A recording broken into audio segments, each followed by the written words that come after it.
I want to talk about the pregnancy anxiety as a first time mom and what to do about it. That sense of overwhelm and fear and powerlessness and worry, it will just keep looming over you like a cloud. You feel like the only way to escape your anxiety is to do the things that are making you anxious when actually it's not doing the things, it's people just don't talk about the motherhood mindsets enough. And this is why I do it on my channel, because I feel like more people need to know about it. More people need to hear about this from another fellow mom. If you are a new mom, especially, and you're like, what in the world is going on? Why do I feel so unhinged? Why does everything feel so hard to adjust to as a new mom, especially if you're in the postpartum newborn phase? Especially if you have a colicky, refluxy, or just like a difficult temperament baby. Like, there's nothing wrong with saying that because it just is what it is. Like, some babies are like so chill and they just like lay there and they just smile and they don't really do much. And it definitely makes managing easier in a sense of like, oh, I can like do things and not be worried about them crying and screaming their head off. Just objectively speaking, babies are all different and there's nothing wrong with that. It's just how you can be aware of, okay, what am I going to do in this situation? Anyway, going back to the mindset, something that is so not talked about when it comes to just in general, I think a lot of new moms I talk to have kind of the same theme that reoccurs, which is they're worried or they're anxious or they're nervous. You know, you're pregnant, you've never been a mom, you don't have, maybe haven't been around babies much, or maybe you have, but only on the surface, like hanging out with moms and then they bring their baby along and then you don't really see what goes on an entire daily basis and behind the scenes, especially because babies are different in public with other people than they're at home. Our baby has been like this since she was a newborn. Even when she was colicky and refluxy, I felt like people wouldn't believe me when I told them that my newborn was crying all the time because when there would be other people around, she would just like look at them and be quiet. And she would just be like enamored, like distracted by like looking at them. And so babies are just like very distracted. They're like stimulated by other things around them. So when you take them out, that's actually a great tip for, calming your baby down if they're crying or fussy. Take them outside because they'll look at people, they'll look at things and nature and just objects that they don't typically like see at home. They'll be more likely to calm down.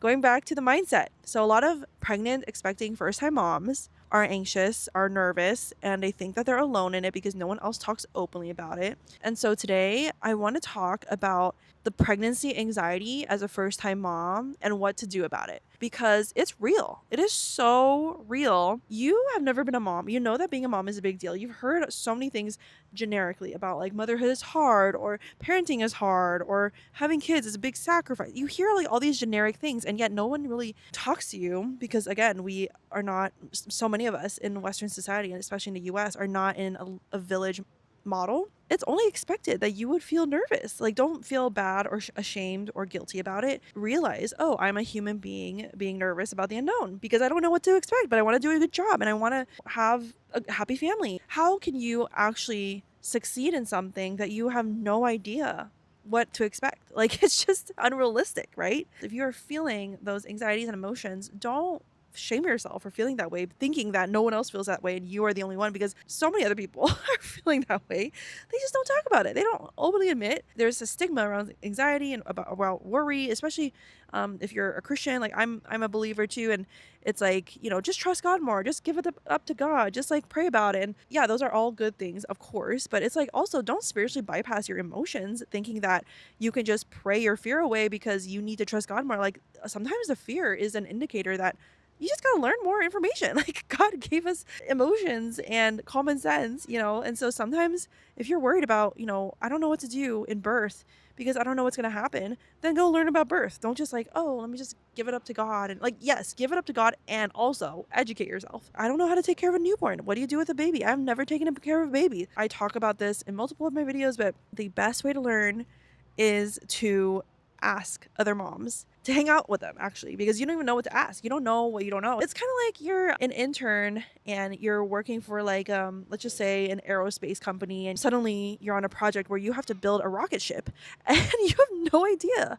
You've never built a rocket ship. You need to go shadow somebody who has built a rocket ship and learn from them because you don't even know what to ask them, right? So I don't know why I just thought of that example, but if you feel clueless and like you don't know what to do and you're overwhelmed and you feel like, okay, let me just like research all about this, trust me, you will shortcut your way if you just hang out with other moms. I know we're all busy and, life is short, but it seems like more hassle, but it actually will save you so much trouble and hassle in the long run because it's immersive. It's like how you learn on the job without having being in the job yet. You're learning and you're witnessing and you can ask questions as you go. So that's my number one advice. Number two is, okay, as you're going through like the anxiety, right? Think about what are the belief systems that are actually driving this anxiety. So for example, right, like early second trimester, I suddenly had so much anxiety, just overwhelmed about everything because I made this list about all these things I felt like I needed to do before the baby came. And it was a lot. And I was like, I don't even have like a 9 to 5 job right now. Like, how the heck am I gonna like, I shouldn't, first of all, I was shaming myself for feeling overwhelmed. But second of all, I was like, I still don't think I have enough time to do all this stuff and capacity because I'm exhausted too from being pregnant. No one talks about that enough, as I was just like recovering from my first trimester of just like not being functional, just like being on the couch all day because I was so nauseous all the time and exhausted.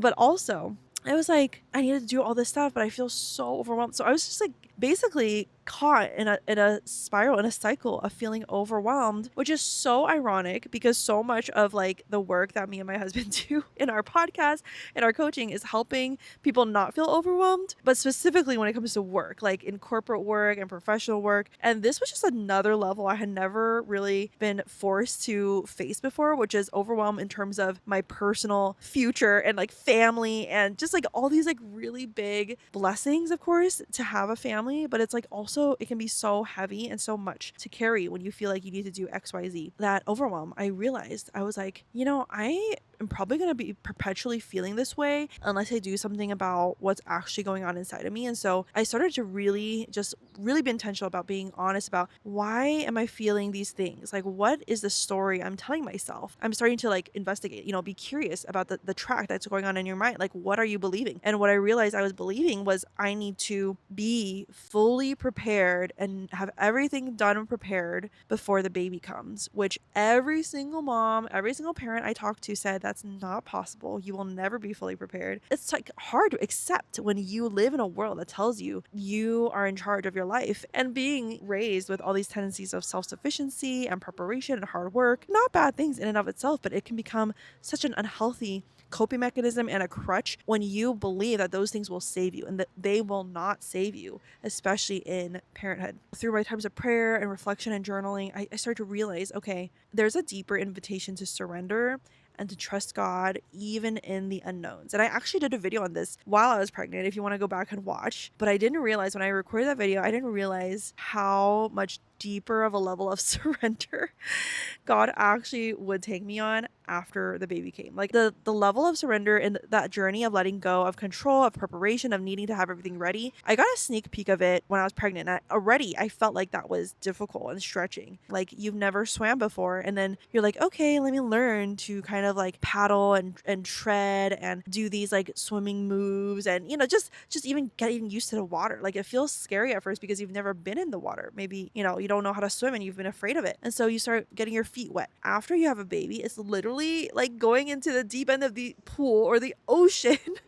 being like, oh my gosh, I think I'm gonna die. I think I'm not gonna survive this.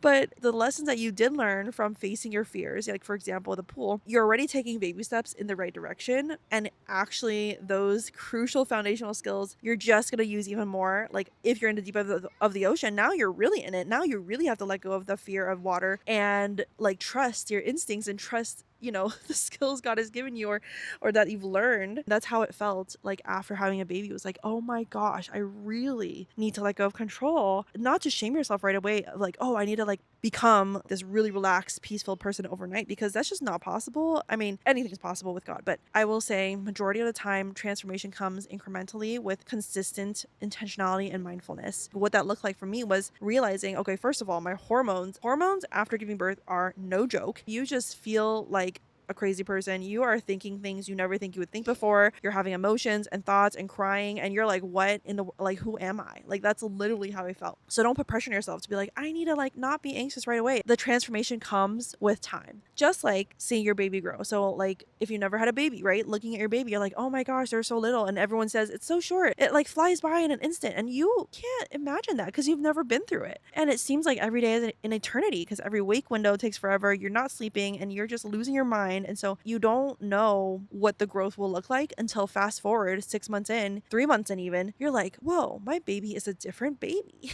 Like, they literally did grow so much, like, not just size wise, but in skills and awareness and capabilities in interaction, just everything, digestive, nervous systems, personality. People talk about baby milestones, baby development, but that exact same thing happens to you as a mom. Like, you will grow, you will learn to surrender, you will learn to relax. I will say you need to like be aware of what is blocking you so that you can not let that have power over you. You know what I mean? What I shared before, like, I started to investigate and be curious about why am I so overwhelmed and anxious, versus if I didn't look inside, if I didn't investigate and be curious about that, that sense of overwhelm and fear and powerlessness and worry, it will just keep looming over you like a cloud because you're not actually looking up being like, why is this cloud here? Where did this cloud come from? What can I actively try to do about this cloud? Okay, let me be patient with myself as I trust that the cloud will go away. But oftentimes I think a lot of people, not just moms, but people in general, the reason why it's so easy to be stuck in the same problems, the same patterns, whether circumstantially, but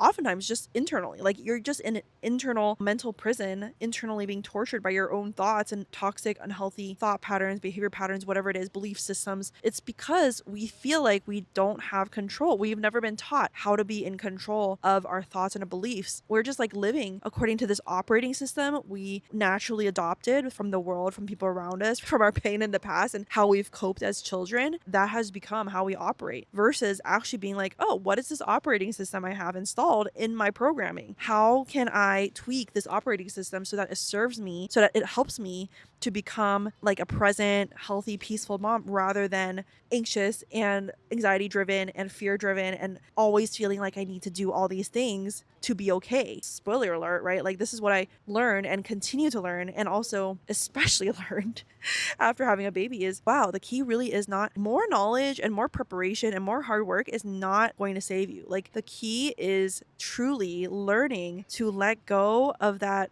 perceived control that comes with your own hard work, and honestly to trust God and to trust that his grace is sufficient, just like he says in his word, and also to humble yourself and be like, I need help. The more I try to take things into my own hands, the more it actually does me and my children and my family a disservice because I'm not okay. What do you need to become aware of internally so that you can fill your own cup, if that makes sense? It's so hard to articulate, and honestly, it's like getting into late afternoons to my brain. Apologies if it's not super clear, but I'm just trying to explain, like, if you feel anxious, like, first of all, there's no shame. Everyone, so many people feel that way. But second of all, there are things you can do, but don't just think like, okay, let me add this to my already very long to-do list and just feel even more overwhelmed by all the things. Instead, think, okay, let's wipe the slate clean. Instead of trying to do these 30 things that I think I need to do, let me focus on what are the key pillars, the foundational levers that will actually help me to find real freedom and peace. I used to do this all the time. Like, you would respond to like 20 emails and then or 20 messages. But what work did you actually do? Like, did you actually move the needle forward? Did you actually do something that changes the results in your business? Like, there's so many ways that we can get stuck in perceived productivity, perceived busyness, because we're like, oh, we're doing stuff. There must be progress. But it's actually not the stuff that needs to be done. Instead, what needs to be done is sacrificing, is putting aside those things, letting go of the instant gratification of feeling good about getting stuff done right away, and actually focusing on the big levers that may be harder and more confusing and slower and take more work and intentionality and will humble you. Those are the things that actually need to get done and actually will take longer and take the hard work, but they're what matters. They will change, they will move the needle. So it's the same thing in work as in your life and in your internal mental well-being and overall how you're able to show up is, you know, yeah, you could tick off these 30 things on your to-do list that maybe seem productive. They're not bad. You know, I had so many things like research lactation consultants, research birthing positions, read this book about, nutrition for babies. I don't know, just like a bunch of stuff I wanted to do. A lot of that was research.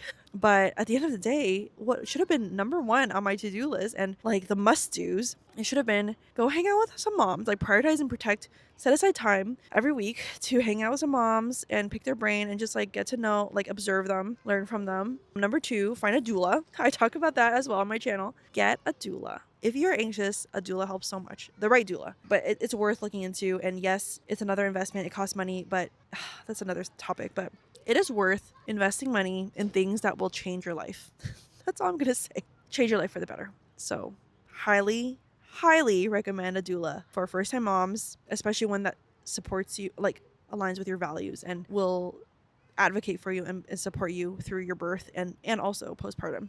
Thirdly is to what I said before, like start getting curious. And it's not something you can like just expect yourself to learn overnight, but it helps so much to get outside professional help to teach you how to do this mindset work, which literally revolutionizes your experience of life and how you're able to show up and how you are able to be grateful and joy-filled and free versus stressed and anxious and fearful all the time. By professional help, I mean like a licensed, trained professional, like a life coach, mental health professional, like a therapist or counselor. If you're a believer, I especially would recommend a Christian therapist or coach. My husband actually does this stuff for people, so shameless plug there. But I'm not saying you need to work with him, but he is really good. But just somebody who is trained, because it's different talking to a counselor or a coach versus just a friend who will just like, oftentimes they just revalidate and perpetuate the unhealthy mindsets, or they don't know how to listen. They're not trained in helping you healthily process and untangle and find the roots to what's going on. And oftentimes people are just speaking out of their own biases and their own judgments. So there's so much more I could talk about this subject, but I just felt compelled to share because I've just been talking to so many new moms, new mom friends, expecting moms who they feel this shame or this guilt for being anxious and not knowing what to do about it. And you feel like the only way to escape your anxiety is to do the things that are making you anxious, when actually it's not doing the things, it's learning to be okay not doing the things, which is so hard. So hard. Please take it from me. I know it's hard, but it's worth it because I mean, if you can't tell, I'm like, oh my gosh, if you ask my husband, he can attest, I am so much more chill than I've ever been because I've leaned into this. Thank you, Lord. I feel like he's really helped me to change because of this. Motherhood is wild, you guys. It will either make you even more frustrated and anxious and unhappy because you're holding on to your old patterns, or you can let it transform you for the better, which I really hope that those of you who are watching, whoever's watching this, that there's so much more freedom on the other side and so much more peace, but it takes choosing the hard to get to the other side. I hope this makes sense. If you liked it, if this helped you, please subscribe, give it a like, and also leave a comment telling me what resonates with you or what do you find hard. And I will do my best to respond to comments as well. But I'll see you guys later.